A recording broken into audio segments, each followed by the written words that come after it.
Hello friends, आज का हमारा फर्स्ट क्वेश्चन है when a process is moved from main memory to the secondary memory is called.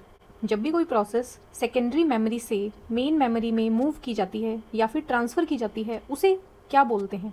तो जैसा मैंने आपको बताया था, जब भी सेकेंडरी मेमोरी से डेटा आता है मेन मेमोरी में उसे हम बोलते हैं स्वैप इन, और जब भी मेन मेमोरी से डेटा जाता है सेकेंडरी मेमोरी में वापस से उसे बोला जाता है स्वैप आउट। इस प्रोसेस को अगर बोलें तो बोलेंगे स्वैपिंग। यहाँ पे करेक्ट आंसर हो जाएगा ऑप्शन नंबर 4।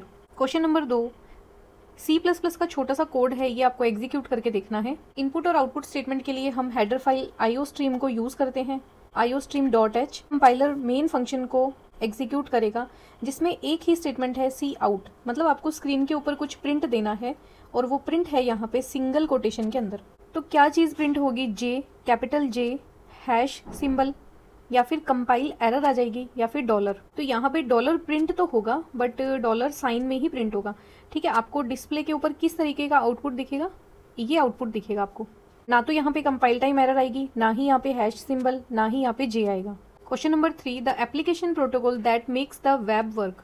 यहाँ पे एप्लीकेशन लेयर के ऊपर जब हम बात करते हैं प्रोटोकॉल्स की, तो ऐसा कौन सा प्रोटोकॉल है जिसकी वजह से हम वेब, यहाँ पे वेब का मतलब हो जाएगा www। और जैसा मैंने आपको बताया था, आप इंटरनेट को कब चला पाओगे? तो इंटरनेट चलाने के लिए हमारे पास एक प्रोटोकॉल होना कंपलसरी है। वही बात यहाँ पे पूछी गई है, आप कौन से एक प्रोटोकॉल की वजह से वेब को चला सकते हो? IP, HTML, SMTP या फिर HTTP। तो वो प्रोटोकॉल होता है HTTP, जिसका फुल फॉर्म है हाइपर टेक्स्ट ट्रांसफ़र प्रोटोकॉल। इस प्रोटोकॉल की वजह से यूज़र एबल होता है कि वो इंटरनेट को चला पाए। अगर आपको कोई ईमेल एक्सेस करना है, वो चाहे जीमेल है या फिर वो याहू मेल है, कोई भी तरह की अगर कोई मेल एक्सेस करनी है तो आप SMTP simple mail transfer protocol का यूज़ करते हो। HTML खुद एक लैंग्वेज है, हाइपर टेक्स्ट मार्कअप लैंग्वेज, जिसके अंदर हम वेबसाइट्स बना सकते हैं। और IP किस लेयर का प्रोटोकॉल है? ये है नेटवर्क लेयर का प्रोटोकॉल, जिसका फुल फॉर्म है इंटरनेट प्रोटोकॉल। तो IP प्रोटोकॉल एप्लीकेशन लेयर पे तो काम ही नहीं करता। ठीक है, यहाँ पे करेक्ट ऑप्शन हो जाएगा option number 4। Question number 4, which HTML tag is use to define information about a document. जो डॉक्यूमेंट आप देख रहे हो पूरी डिस्प्ले के ऊपर, उस डॉक्यूमेंट के अंदर इन्फॉर्मेशन को डिफाइन करने के लिए HTML कौन से टैग का यूज़ करता है? डिटेल्स करके देखो, कोई टैग नहीं होता। HTML के अंदर अगर आपको कोडिंग करनी है तो आपको सबसे पहला जो कंपलसरी टैग है वो होता है HTML, ये लगाना ज़रूरी है। मेटा के अंदर, मेटा की डेफिनेशन तो होती है डेटा अबाउट डेटा, बट यहाँ पे ये टैग यूज़ नहीं होगा। पूरी की पूरी बॉडी की जो पूरी इन्फॉर्मेशन होती है वो होती है हेड टैग के अंदर। और HTML का कोड, HTML का टैग जब आप डिफाइन कर देते हो उसके बाद हम हेड टैग को देते हैं, और यहाँ पे हम देते हैं कि किस तरह का डॉक्यूमेंट हम यहाँ पे बना रहे हैं, या ये जो डॉक्यूमेंट आपको दिखेगा वो क्या इन्फॉर्मेशन को होल्ड करके रखेगा। करेक्ट ऑप्शन हो जाएगा option number 4। Next question, which of the following is false regarding the machine language. Machine language के बारे में हमें एक फॉल्स स्टेटमेंट बतानी है इन चारों में से। मशीन लैंग्वेज क्या होती है पहले हमें ये पता होना चाहिए। तो 0101 की जो लैंग्वेज होगी वो होती है machine language. It is difficult to programme.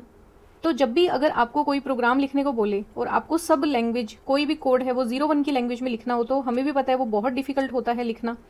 ये स्टेटमेंट बिल्कुल करेक्ट है। ईजियर टू मॉडिफाई, मतलब अगर मैं ऐसा करके 10 पेज का कोई कोड लिख दूं तो ये बोल रहा है इस कोड में से हम अगर कोई करेक्शन करना चाहें तो वो ईजी होता है।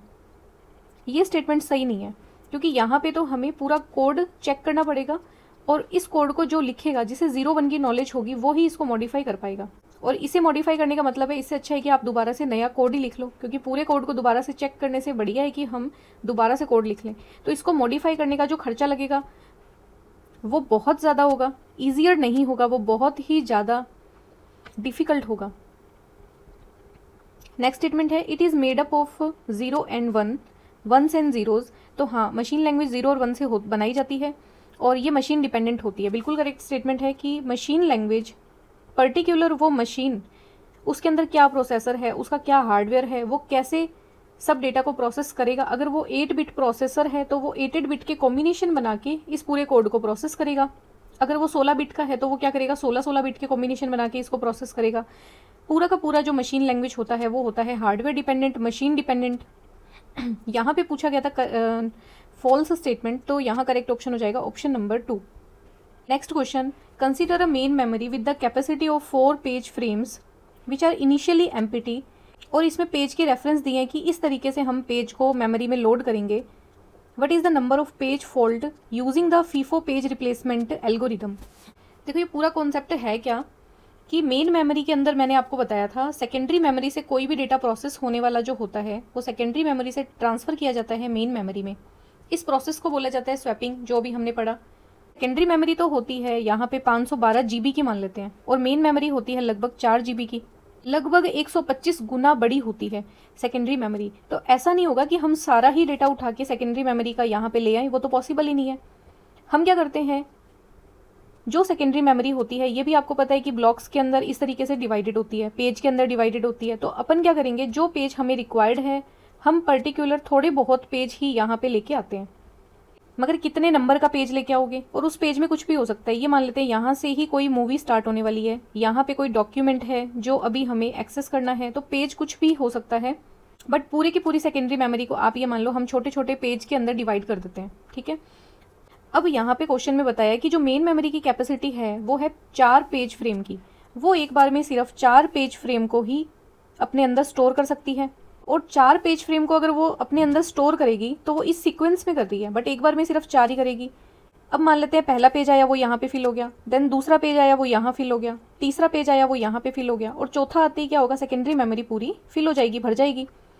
5वां पेज अगर हमें लोड करना है, उसकी हमें ज़रूरत है, तो हम क्या करेंगे, इसमें से एक पेज को यहाँ से हटाएंगे, स्वैप आउट कर देंगे वापस से सेकेंडरी मेमोरी में, और जिस पेज के ऊपर अपन को काम करना है, मान लेते हैं वो पेज है यहाँ पे, उसे हम मेन मेमोरी में इस पेज की जगह पे करेंगे स्वैप इन।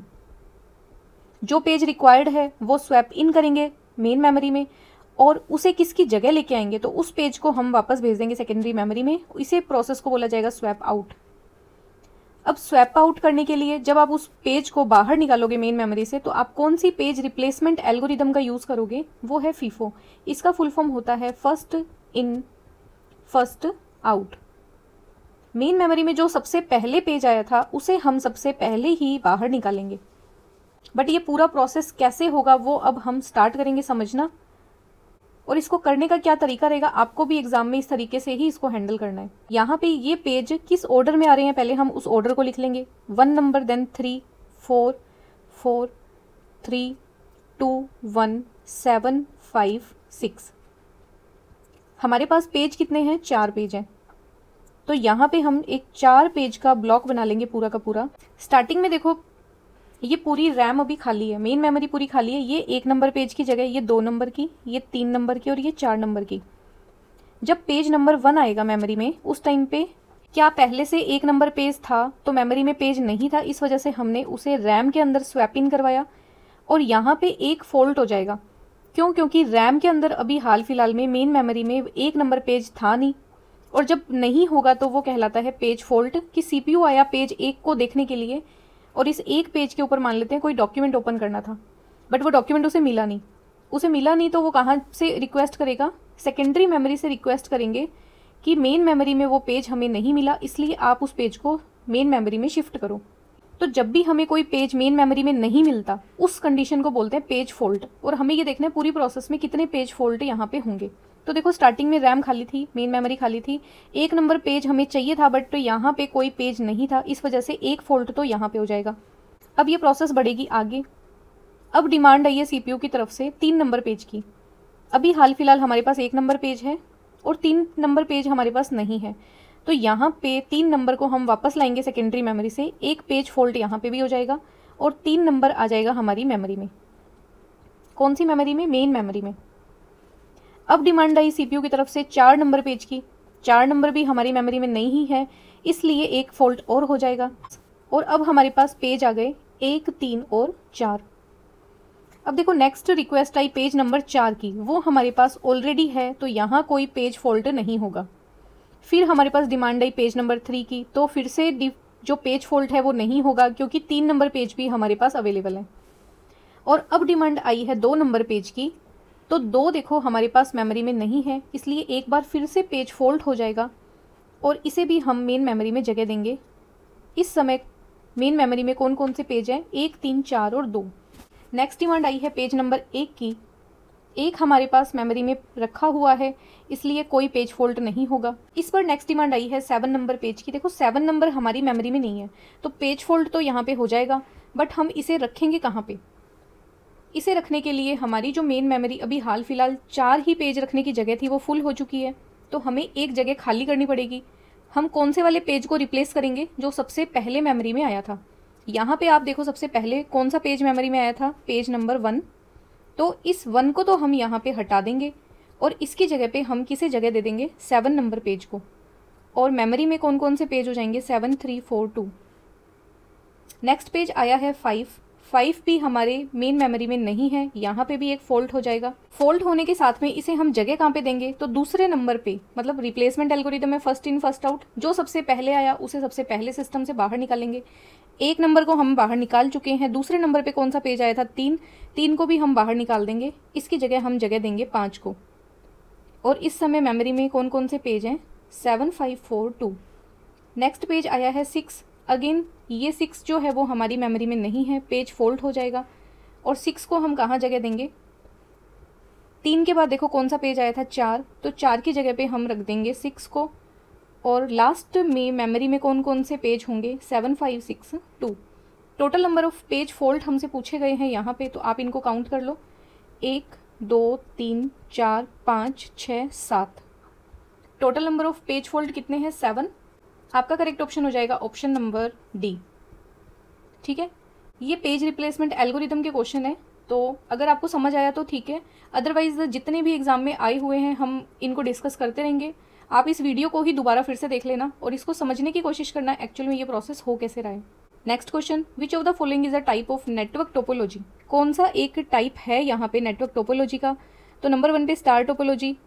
हाँ, स्टार टोपोलॉजी होती है, इस तरीके से उसका स्ट्रक्चर होता है।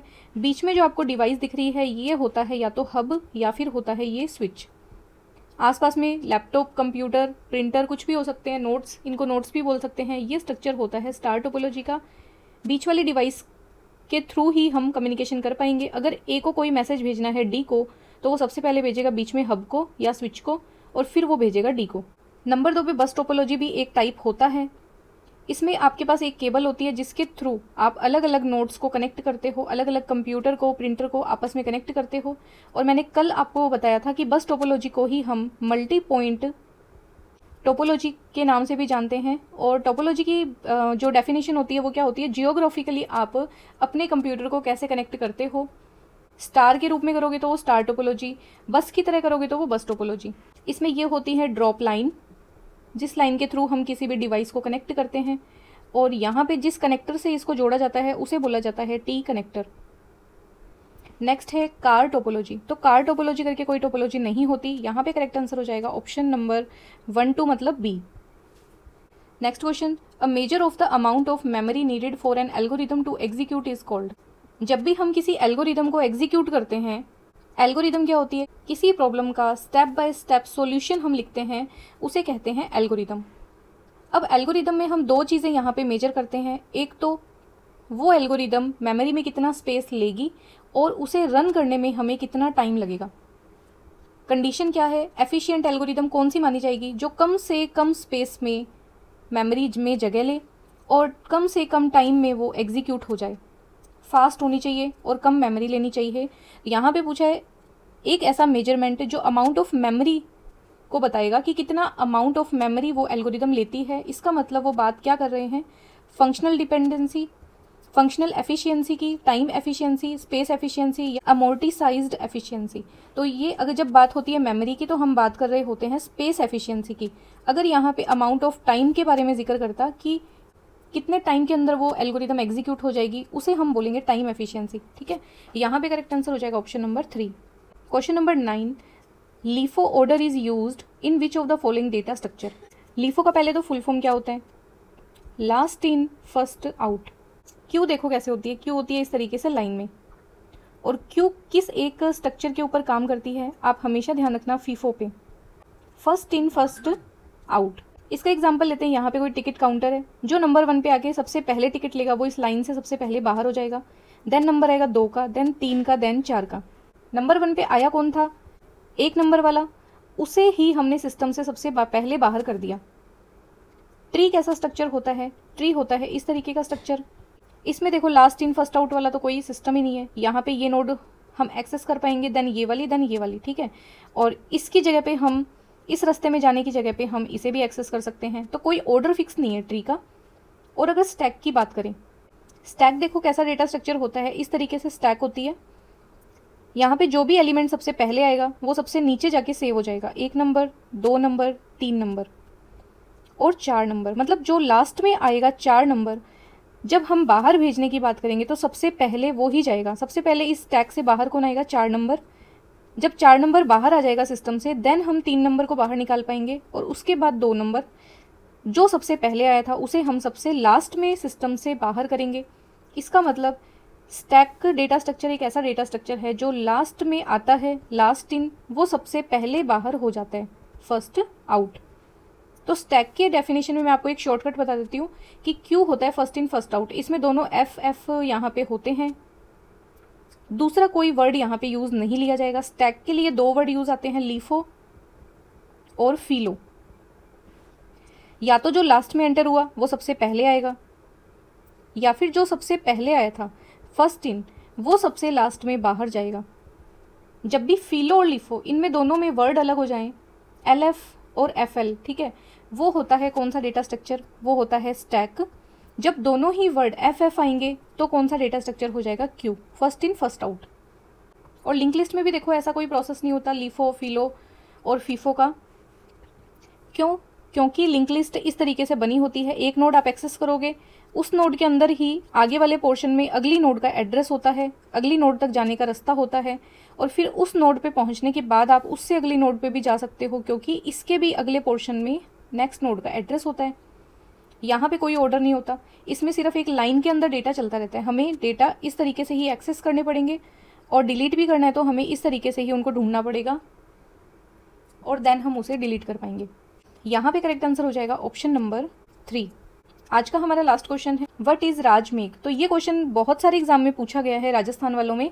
इसमें नंबर 1 पे राजस्थान स्टेट डेटा सेंटर और नेटवर्क है, राजस्थान GISS DSS है, राजस्थान क्लाउड है, या फिर Rajasthan network is a program है।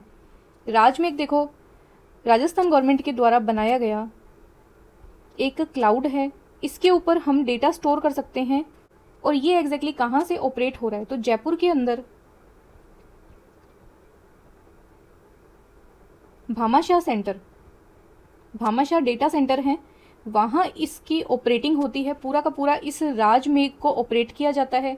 इसके लिए अलग से सर्वर बनाए गए हैं, वहाँ पे ये पूरा डेटा स्टोर किया जाता है। और एक अच्छी फैसिलिटी राजस्थान गवर्नमेंट ने स्टार्ट की है, और ये बहुत ही अच्छा इनिशिएटिव है। इनिशियल लेवल पे जो भी IT के अंदर अपना खुद का डेटा स्टोर करने के लिए जिनको क्लाउड की रिक्वायरमेंट होती है, तो कम रुपए के अंदर ये क्लाउड की फैसिलिटी प्रोवाइड करवाते हैं। और ये क्वेश्चन इस वजह से ही आता है। तो यहाँ पे अगर हेडक्वार्टर की बात करें तो जयपुर के अंदर भामाशाह डेटा सेंटर के अंदर ये बना हुआ है। इसका नाम क्या है? तो राजमेघ है। ये एक तरह का क्लाउड है। इसे बनाने वाली गवर्नमेंट कौन सी है? राजस्थान। तो आज हमारे कंप्लीट 130 क्वेश्चन हो जाते हैं, और इस तरीके से ही हम आगे इंपॉर्टेंट जो एग्जाम के अंदर आए हुए क्वेश्चन है उनको ऐसे ही डिस्कस करते रहेंगे। क्वेश्चंस अगर आपको अच्छे लग रहे हैं तो आप चैनल को सब्सक्राइब कर लें, वीडियोस को लाइक करें। मिलते हैं नेक्स्ट वीडियो में। Thanks for watching.